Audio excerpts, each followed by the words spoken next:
Olá, no programa de hoje estamos recebendo a visita da senhora Adriana Cambaúva. Ela é pedagoga e psicopedagoga, coordenadora pedagógica, apresenta e produz programas de TV e rádio. Esteve no ar por 12 anos apresentando Medicina Plural e o Planeta Saúde, na NET ABC e TV Aberta São Paulo. Há 7 anos apresenta e produz com o marido Martins Araújo o programa de rádio Portugal Dentro de Nós, na Rádio Trianão 740 AM, segunda a sexta, das 17 às 18 horas e aos domingos, das 11 a meio-dia e meia, ao vivo. Isso é muito importante, porque tem a participação do ouvinte. E hoje o tema é diferente de todos. A entrevistada está entrevistando a mim. É um programa diferente. Portanto, você, se tiver alguma curiosidade de saber quem é o Cláudio Amâncio, como começou a instituição Cláudio Amâncio, vocês vão ter a oportunidade de saber um pouquinho hoje. Mas antes de darmos início, vamos ouvir a palavra amigo do nosso querido pastor Getúlio. Voltamos já. Cláudio, queridos do programa, assinantes, estamos juntos novamente e ainda que com tantas coisas boas que fazem parte da nossa vida, cada um de nós tem algo que traz dúvida, preocupação, carência, necessidade, situações que minam a nossa alegria, que tiram a nossa segurança. Eu quero lembrar para você o texto de Deuteronômio, capítulo 31, verso 6. Sejam fortes e corajosos, não tenham medo nem fiquem apavorados, pois o Senhor, o seu Deus, vai com vocês. Nunca os deixará, nunca os abandonará. Às vezes a gente se sente sozinho, às vezes a gente se sente desamparado, às vezes a sensação é que mesmo os mais chegados não estão mais importando conosco. Então eu quero dizer para você, Deus nunca te esquece, Deus nunca falha, Deus nunca abandona. Lembre-se da palavra, seja forte e corajoso. Mas, poxa, eu estou tão fragilizado, eu estou tão dolorido, eu estou tão abatido. A força e a coragem da qual nós precisamos para vencer as dificuldades da vida, elas vêm do próprio Deus. E Ele diz a você, não tenha medo, não se deixe abater, nem fique apavorado por causa das coisas da vida. Lembre-se, eu estou com você, você não está sozinho, eu vou te ajudar, eu vou te levantar, eu vou te dar a vitória em meio às coisas que têm te feito sentir derrotado. Você não está sozinho. Sabe por que Ele te diz isso? Porque Ele te ama. Como ninguém, Ele te ama. Como ninguém, Ele quer te socorrer. Como ninguém, Ele pode te ajudar. Como ninguém. Mas você precisa confiar nele. Você precisa buscar nele tudo o que você necessita para enfrentar a sua hora difícil e ser mais que um vencedor. Que Deus te abençoe. Sempre é bom ouvir a palavra do pastor Getúlio. Obrigado pelas palavras. Quem lida com a dependência química, pastor, se a gente não tiver esse apoio espiritual, moral, e principalmente de quem sabe, pessoa como o senhor, falar coisas com propriedade, com todo esse amor. Nós sempre somos agradecidos com essa introdução. Pois é, telespectador, você mãe, você pai, você esposa, muitas vezes desiste ou pensa em desistir. Que batalha que é lidar com a dependência química quando a gente ama uma pessoa e não sabe como lidar. Pois esse é um programa que dá a possibilidade de você questionar, procurar mais informações, saber como lidar com essa situação. Portanto, continue entrando em contato conosco através do nosso e-mail, programabc@net.com.br ou pelo hotline 11 973 18 84 36. Nós temos uma especialista que sabe muitas coisas sobre dependência química, como você, também mãe, e sabe por que mãe tem essa coisa de esse apreço, de muitas vezes não saber o que fazer, querer fazer pelo filho, pelo ente querido, o que ele tem que fazer. Portanto, entre em contato conosco. E agora nós vamos à entrevista, que não vai ser minha entrevista, quem vai ser entrevistado sou eu. Muito obrigado pela sua participação, muito obrigado, porque a ideia foi sua. Olha, Cláudio, eu quero deixar aqui meu depoimento inicial agradecendo a você, porque hoje eu represento os teus telespectadores que querem conhecer um pouco melhor a história dessa instituição, que é um marco na nossa região. Inicia o trabalho num momento de muita necessidade de orientação. Você já falava de dependência química quando as famílias negavam que os filhos não tivessem envolvidos. E eu acho que é importante que o teu telespectador hoje saiba que esse trabalho, que é importantíssimo para a nossa região, e você pela televisão alcança um número muito maior de indivíduos que buscam esclarecimento sobre essa matéria, vai ter a oportunidade de saber que o caminho também teve percalços, mas que tem muita gente que acompanha na tua verdade e que você vai ter a oportunidade de falar deles todos. Então eu quero agradecer essa oportunidade, porque hoje eu represento você, telespectador, amigo do Cláudio, e nós vamos bater papo. Com certeza. Agora a gente bate papo. Meu querido, você é de São Caetano, graças a Deus, cria da nossa região. O teu trabalho, o seu talento, você já percebeu em que momento que você queria trabalhar com psicologia? Como você percebe isso? É muito interessante. Na verdade, eu tive um pai que era uma pessoa que abusava da substância, o álcool. E já bem jovem, jovem que eu digo assim, por volta dos meus 15, 16 anos, eu já procurava locais para ter conhecimento de como lidar com uma situação da qual a gente sofria. Sem Mamãe dúvida. sofria, os filhos sofrem, porque a gente quer fazer alguma coisa. E me senti inapto, sem condições de trazer um alento para a mãe, e isso fui conhecer alguns locais. E assim, o primeiro que eu conheci já por volta dos 16, 17 anos, foi a Irmandade de Alcoólicos Anônimos. E eu fiquei muito encantado pela receptividade, pelo acolhimento que eles dão. Eles são muito humanos. E eu falei, caramba, mas um local que não me conhecem, me recebem assim tão carinhosamente, me dão a palavra para eu falar sobre a minha dificuldade, ou a dificuldade da qual nós estávamos enfrentando. Então eu fiquei impressionado com o acolhimento da Irmandade de Alcoólicos Anônimos. Isso me cativou. E aí eu fiquei na reunião, achando que meu pai ia amar a reunião, como eu havia me identificado demais com os depoimentos. E ao sair eu perguntei, e aí pai, você gostou? Foi muito bonito, você não gostou dos depoimentos? Ele falou, são bons para eles que são usuários. São eles que precisam. Aquela coisa da negação. Sem dúvida. Não tem como não negar. Ele é mais um da estatística. Acabou negando, mas ele não foi, mas eu fiquei.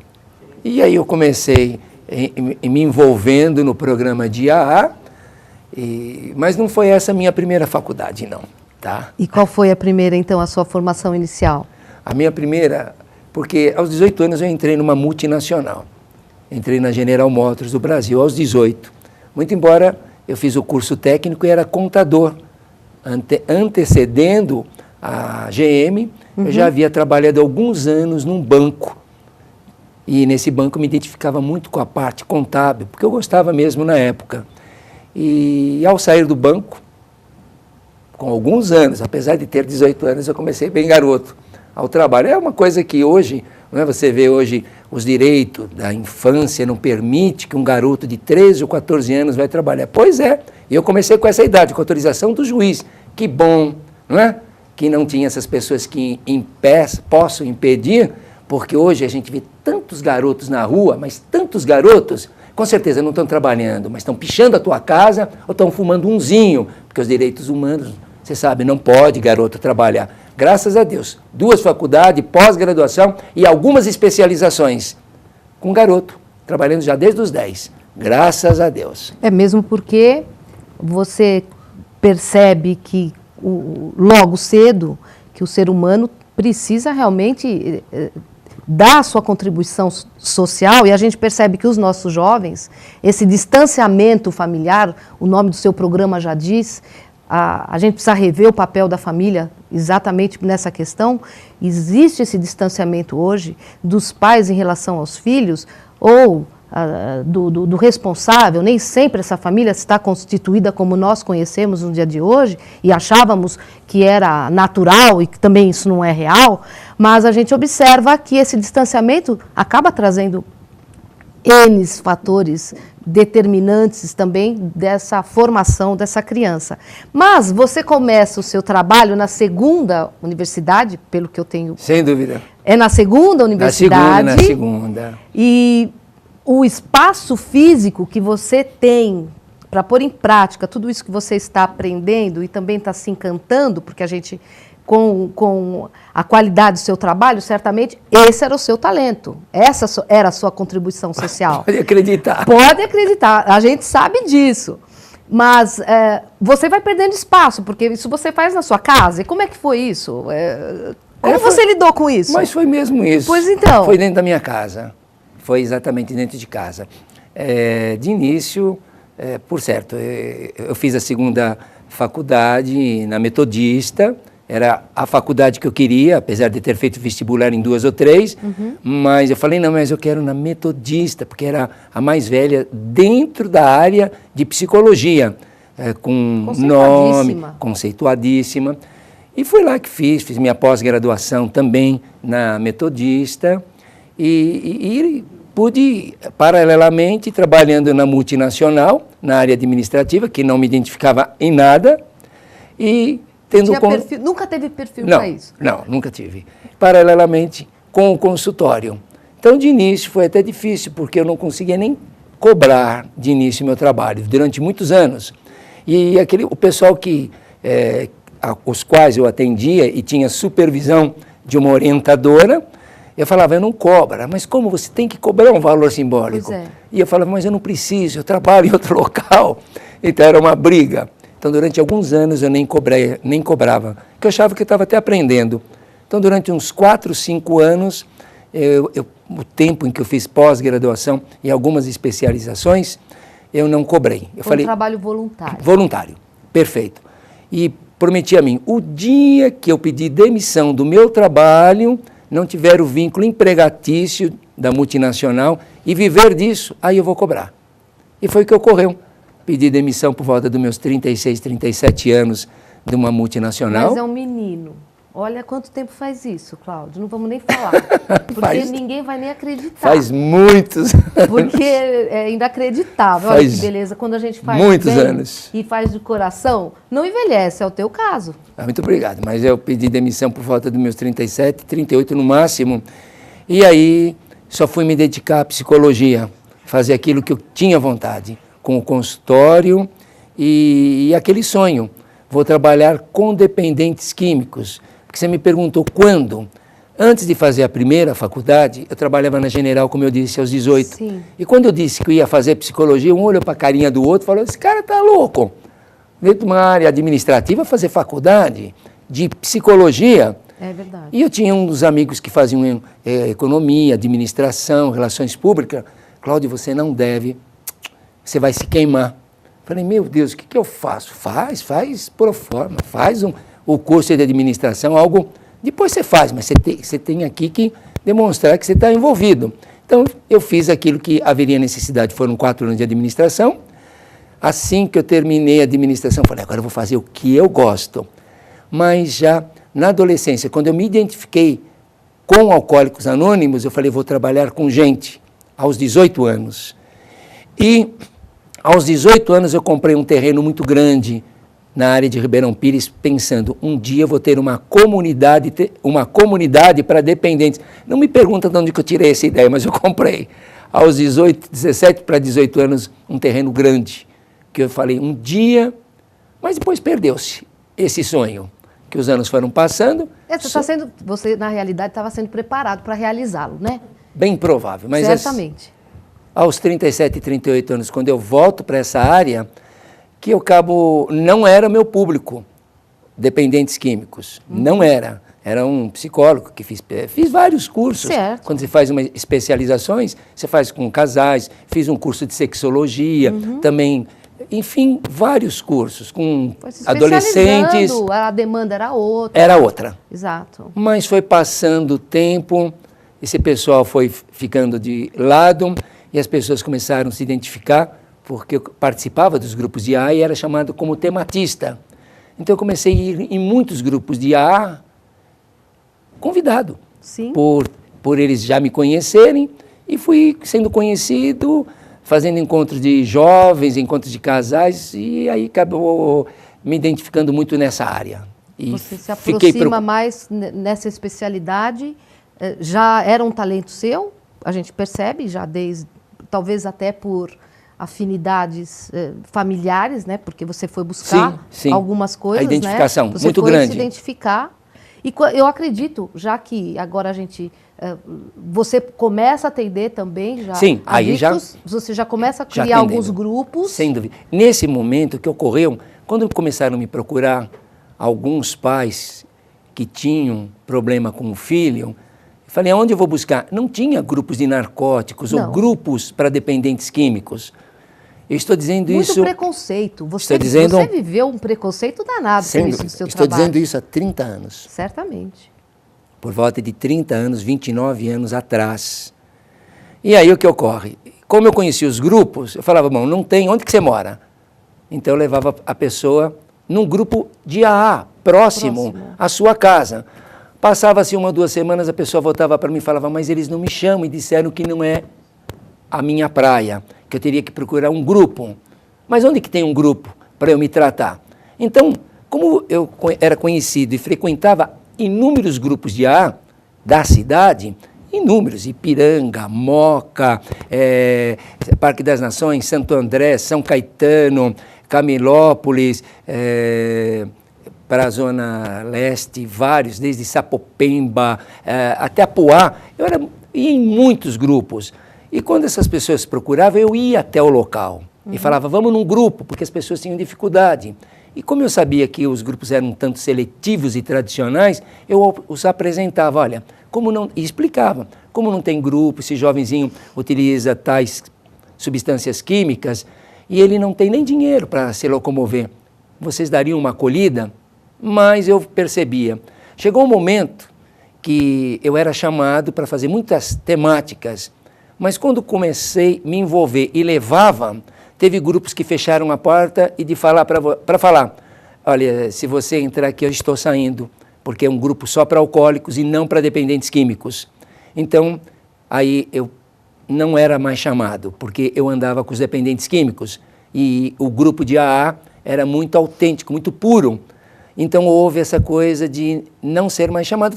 Para mim foi em parte bom, porque eu pude me dedicar e foi aí que eu falei, bom, se não tem lugar, o que eu faço? Vou montar um grupo. Não existe grupo, só existe na cidade. Em todos os bairros não tem grupo de narcóticos, ou um grupo que fala de dependência. Vou moldar diante do que eu aprendi na convivência com os alcoólicos.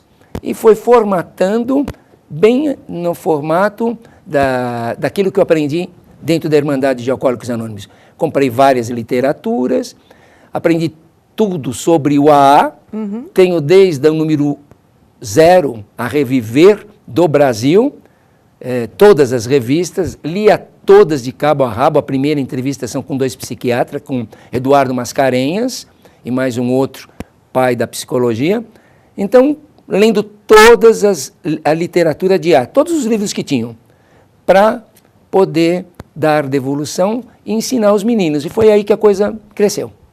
E na medida que as coisas vão tomando vulto, você agora já pensa em organizar um projeto, não é? Que é a instituição. Exato, não fui nem eu. Não? Não. Partiu dos pais que estavam comigo.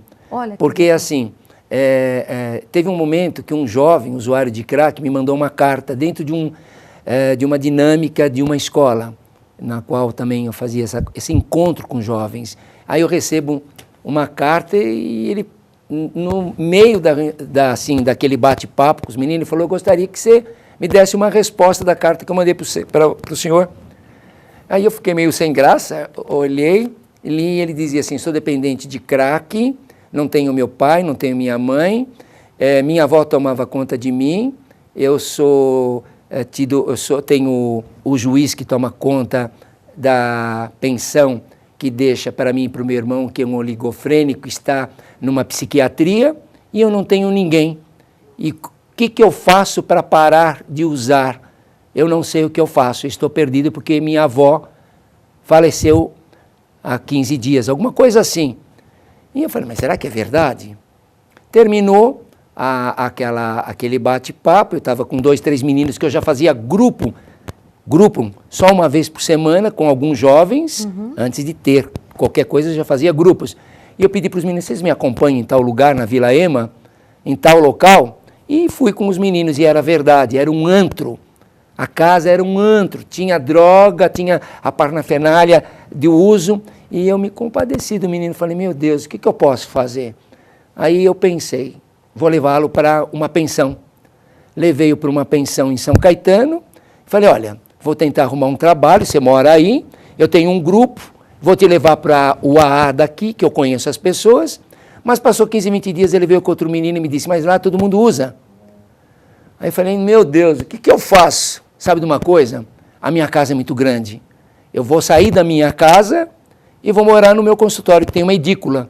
E fui morar no meu consultório. E montei da casa que eu tinha um local visando colocar jovens. E foi assim, um trazendo o outro. Chegou no momento que tinha 100. Por isso que eu estou dizendo que começou de uma forma sem documento, sem lei, sem documento. Sem um planejamento sem prévio. Planejamento nenhum. Porque um foi trazendo o outro. Vinha gente de todo lado.